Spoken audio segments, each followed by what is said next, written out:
నమస్తే ఫ్రెండ్స్, నేనే మీ రిపోర్టర్ రాకేష్ తాళ్ళూరి. ప్రస్తుతం విశాఖలో గాజువాక ప్రాంతంలో ఒక మర్డర్ అనేది జరిగింది. అందరికీ తెలిసిన విషయం. ఉదయాన్నే ఫోన్ చూడగానే వెన్నులో ఒలుగు పుట్టించిన పరిస్థితి అయితే కనబడింది. ఈ రోజుల్లో టీవీ ఓపెన్ చేస్తే చాలు, ఎక్కడ చూసినా సరే మర్డర్లు, ఎక్కువ శాతం మర్డర్లు జరుగుతాయి. అయితే ముందుగా మనం ఈ యొక్క విషయం తెలుసుకే ముందు, నిందితుడు ఎవరైతే ఉన్నారో వాడు నేవీ అధికారి. అంటే నేవీలో ఒక టెక్నీషియన్ అని కొంతమంది చెప్తున్నారు, నేవీలో అధికారి అని చెప్పి కొంతమంది చెప్తున్నారు. అయితే భార్య డెలివరీ నిమిత్తం పుట్టిల్లు విజయనగరానికి చేరుకోవడం జరిగింది. అయితే ఎప్పటి నుంచి అక్కడ ఉన్న స్థానికులు చెప్తున్న మాట అయితే, రవీంద్ర అనే వ్యక్తి కామ్ గోయింగ్ పర్సన్. తను డ్యూటీకి వెళ్తాడు, వస్తాడు, ఇంట్లో ఉంటాడు, ఏదైనా కావాలంటే మళ్ళీ బయటికి వెళ్తాడు, మళ్ళీ వస్తాడు.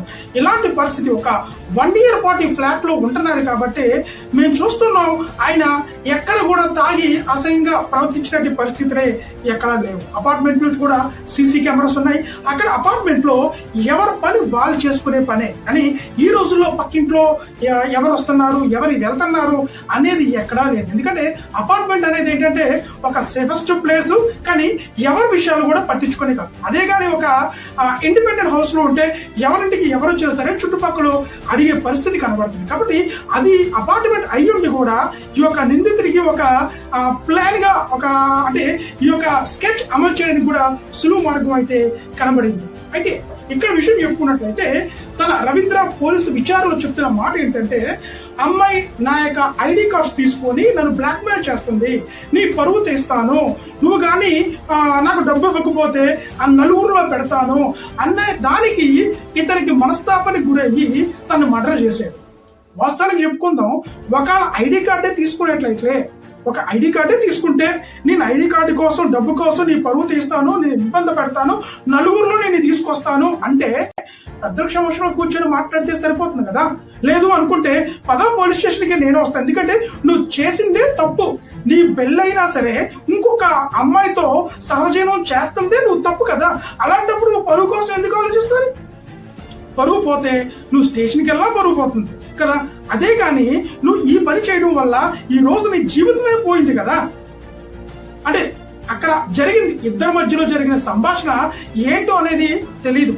మూడో వ్యక్తి అనేది అక్కడ లేరు.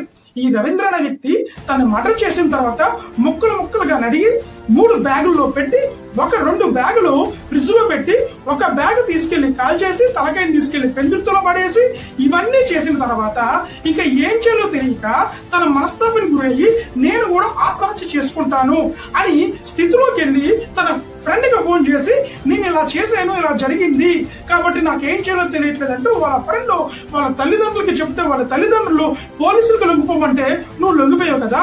అదే అప్పుడు అమ్మాయి బ్లాక్ మెయిల్ చేస్తున్నప్పుడే నువ్వు పోలీసుకి అప్రోచ్ అయి ఉంటే అసలు ఈ రోజు నీ జీవితం పోయే పరిస్థితి ఉండదు కదా. ఈ రోజు నీ ఉద్యోగం పోయింది, నువ్వు ఎంత కష్టపడితే ఉద్యోగం ఈ రోజు సులువుగా ఒక ఆవేశం, చెనిక ఆవేశంలోనే నీ లైఫ్ ని నువ్వు కొలాప్స్ చేసుకున్నావు.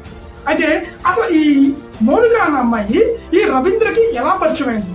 ఫ్రెండ్స్, నేను ముందే చెప్తున్నాను, తల్లిదండ్రులు మీరు బాగా గుర్తుపెట్టుకోండి. ఈ యొక్క వీడియో మీరు చూసినట్లయితే ఈ యొక్క ప్రీవియస్ వీడియోస్ లోకి వెళ్ళండి. డేటింగ్ యాప్ మీదుగా నేను అనేక వీడియోలు చేశాను. ఓకే, ఈ అమ్మాయి ఒక డేటింగ్ యాప్ ద్వారా ఈ రవీంద్ర అనే వ్యక్తికి పరిచయం అయింది. మీకు ఇప్పుడు అర్థమైందా డేటింగ్ యాప్ అనేది ఎంత ప్రమాదం?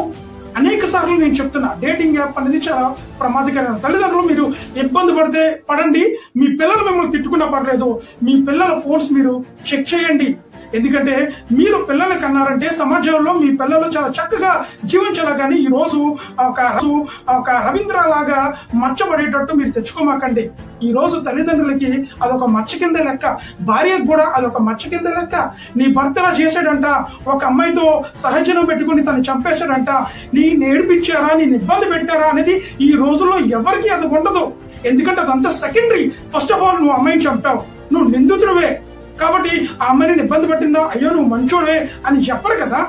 కాబట్టి ఇలాంటి వ్యక్తికి శిక్ష అనేది కంపల్సరీగా పడాలా. మరి పోలీసులు తదుపరి ప్రభుత్వం కానీ ఎలాంటి చర్యలు తీసుకుంటుందో మనం వెయిట్ చేయాల్సిందే. అయితే నేను మరొకసారి చెప్తున్నాను, డేటింగ్ యాప్ అనేది చాలా వెరీ వెరీ డేంజరస్. మీ పిల్లల మొబైల్స్ ని మీరు చెక్ చేయండి. చెక్ చేయడంలో తప్పు లేదు. మీ పిల్లలు మిమ్మల్ని ఏమనుకున్నా సరే మీరు పట్టించుకోవద్దు. తన పడుకున్నప్పుడైనా, తన ఎక్కడికి వెళ్ళినప్పుడైనా వాళ్ళ మొబైల్స్ ని మీరు చెక్ చేయండి.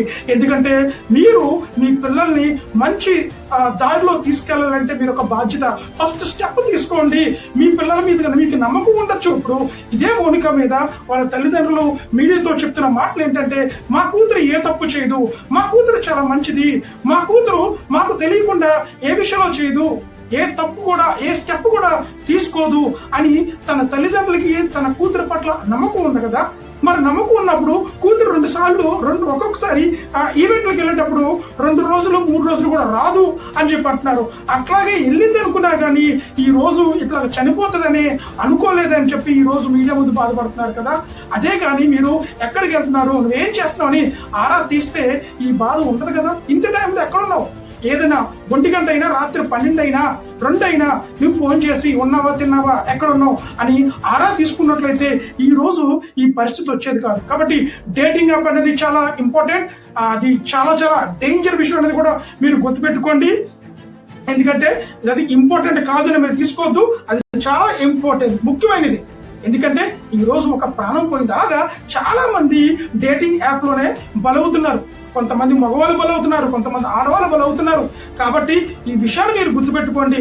అనేక సార్లు కూడా డేటింగ్ యాప్ ప్రభుత్వం కూడా ఇప్పటికీ ఈ యొక్క విషయాన్ని పరిగణలోకి తీసుకొని డేటింగ్ యాప్స్ మీద ఏదైతే మీరు బెట్టింగ్ యాప్ల మీద అన్ని కూడా బ్యాన్ చేశారో, in the same way dating apps మీద కూడా ఒక బ్యాన్ ఎత్తండి. యువత పాడుకుండా తప్పుదారిలో పట్టకుండా మంచి దారిలో నడిచేటట్టు ఈ యొక్క ప్రభుత్వం కూడా ఒక స్టెప్ తీసుకొని ఈ డేటింగ్ యాప్ సులువ మార్గాలు అంటే డబ్బు సంపాదించడానికి సులువైన మార్గాలు ఎంచుకుంటున్నారు యువత. ఇలాంటి యువతకి మీరు చెక్ పెట్టి డేటింగ్ యాప్స్ ని బ్యాన్ చేయమని కోరుతున్నాం. Thank you friends, thank you so much.